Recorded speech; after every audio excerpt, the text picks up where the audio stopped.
Hello friends, in this video we are going to be looking at how we can swap face. Swapping of face in the sense that we are going to replace one face with another face in Adobe Photoshop. This is Twisted Creative. Allow me to is my name. If it's your first time on this channel, please do me a favor. Do me a favor by hitting that subscribe button. Not just hitting that subscribe button, also ring the notification bell so that I don't miss any of the next video. Without wasting much time, let's get into it. These are the image we are going to be using. We are going to be using any of this image to replace the other one. So we are going to, okay, let's take this face.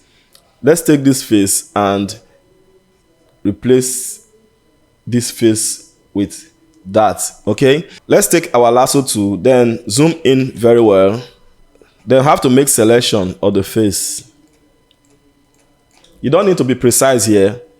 Just do it anyhow, but just make sure you have the eyes, the mouth, and the nose selected.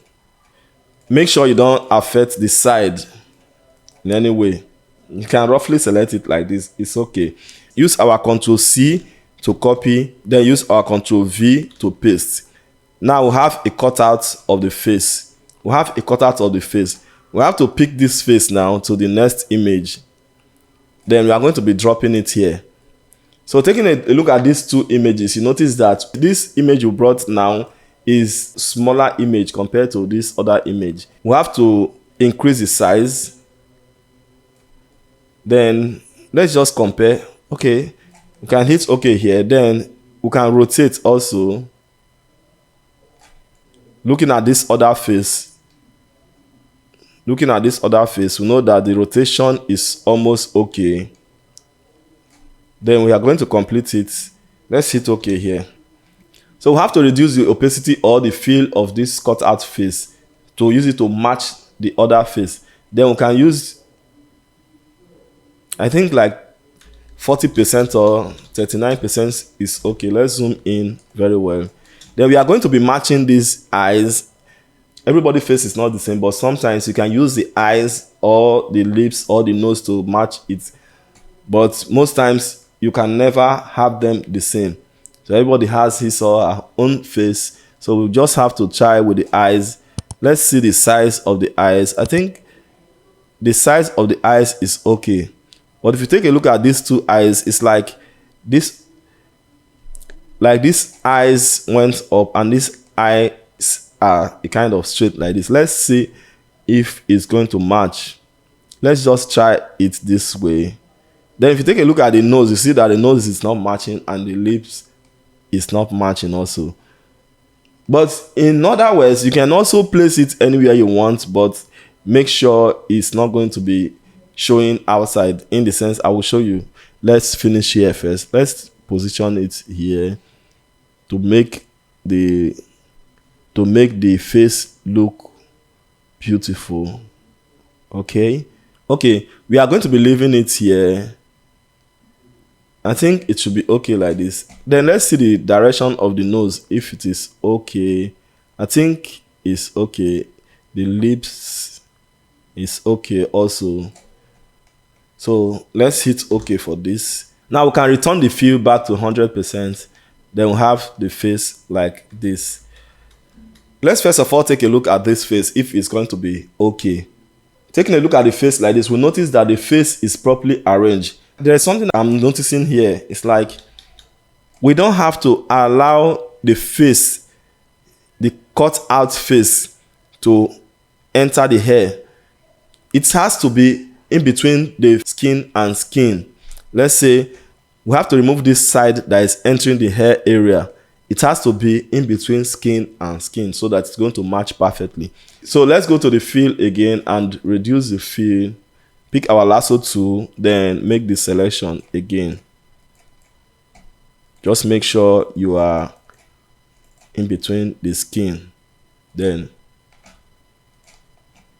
make sure you are in between the skin. Then hit delete. Then use your Ctrl D to deselect. Now we have a perfect selection. Now go to the fill again and replace it to 100. The next thing we are going to be doing now is reload the selection. We are going to reload this selection by holding our Ctrl, then click inside this cutout image box. then to have the selection back. After loading the selection, make sure the cutout face is selected. Then you go to select, go to modify, go to contract. Contract in the sense that you are going to reduce the selection. You are going to push the selection in a little. If it is expand, you are going to move the selection away from the original selection, as in increase the space in between. But if you are taking contract, you are going to take it inside. Let's see what is going to happen now. Let's take contract. We are contracting by 15.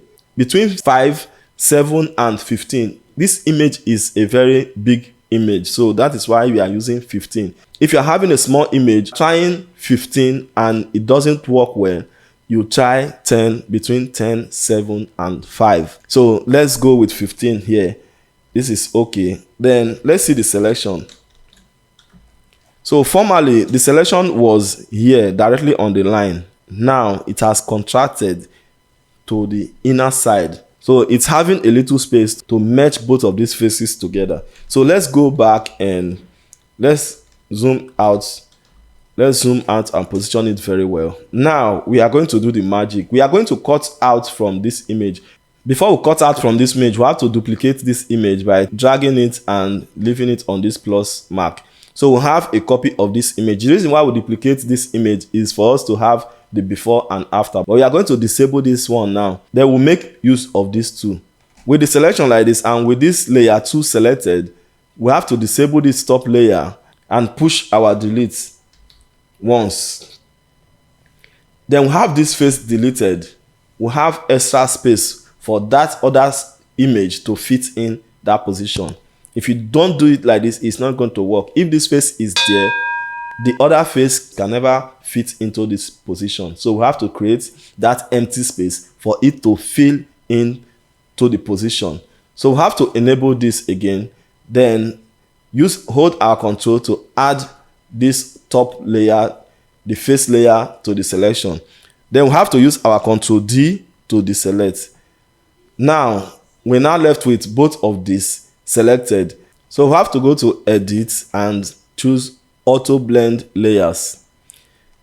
Then as you can see here, we have panorama, then we have stack image.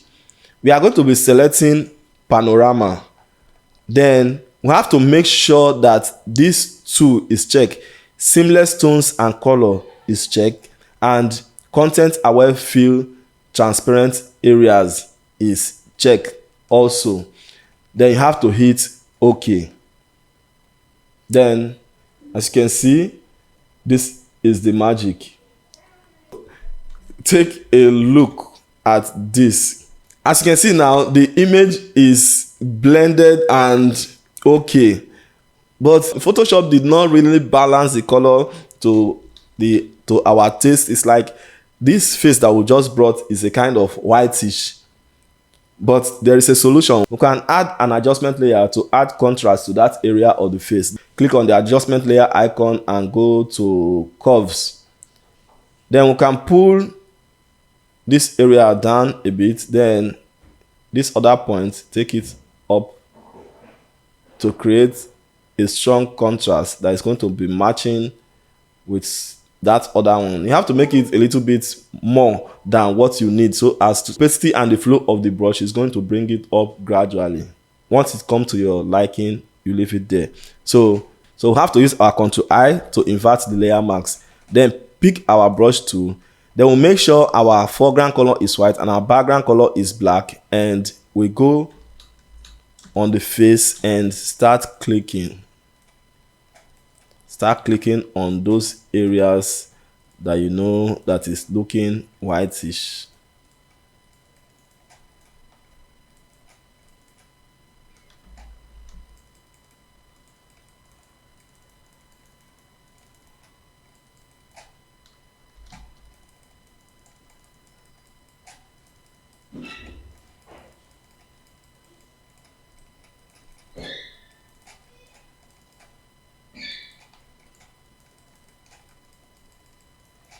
So take a look. So like this now, we can use our opacity to reduce the amount of contrast I've added to this face. Let's push it down a bit, and I think it should be okay at, I think 100% is better. So what do you think? What do you think about this? So take a look at what is happening here. Is it not amazing? Okay, let's see the before and after. Let's enable this down stuff and hold our Alt down, then click on this bottom eye icon. See the before and after. So we have to click on this. This is before and this is after. This is before and this is after. Who is going to say that is this girl that has this other face? Nobody. Nobody. Does it look like a forged face? No, not at all. Let's take a look at it very well. So look at, the only difference I see here is that this face we brought in is shot with Canon, and the other one is shot with Nikon. There's a little difference in sharpness. There's a bonus tip I'm going to give you here. There have been tutorials everywhere about swapping of face, but they are not telling us this, that it's not going to work if you use this kind of face. If you use this kind of face, I mean the position of the face. So if you take a look at this area, you notice that we have the eyelash even on the background. You have the eyebrow sharing the space with the background. Then the part of the face, like as you can see, it's not going to work. Even if it did, it's not going to do a very good job. Let's check this. The same thing applies to this kind of face. So that is a very important tip you have to know about this. If you want to do this, you have to choose image that is facing direct to the camera. If possible, the ears, as in you can see both ears, and it can be neither facing up nor facing down. If you want to choose image and you have image that is facing down, you can always look for image that is facing down to match it. If you have an image that is facing up, look for image that is facing up and match it. Let's go back to our image and take a look at it again before we go. So let's take a look at the before and after again. This is before, this is after, this is before, this is after. I think that is amazing. Isn't it amazing? Yes, of course it is. So that is it for today. If you find it interesting, helpful, and useful, let us know in the comment section telling us the area it has helped and the area it would have helped and the area we need to improve on. Like I said earlier, if you are new on this channel, please do me a favor. Do me a favor by hitting that subscribe button. Not just hitting that subscribe button. Also, ring the notification bell so that I don't miss any of the next video. Thanks for watching today's video. Creative people will keep on creating. Please stay creative. Continue creating. See you in the next one. Bye for now.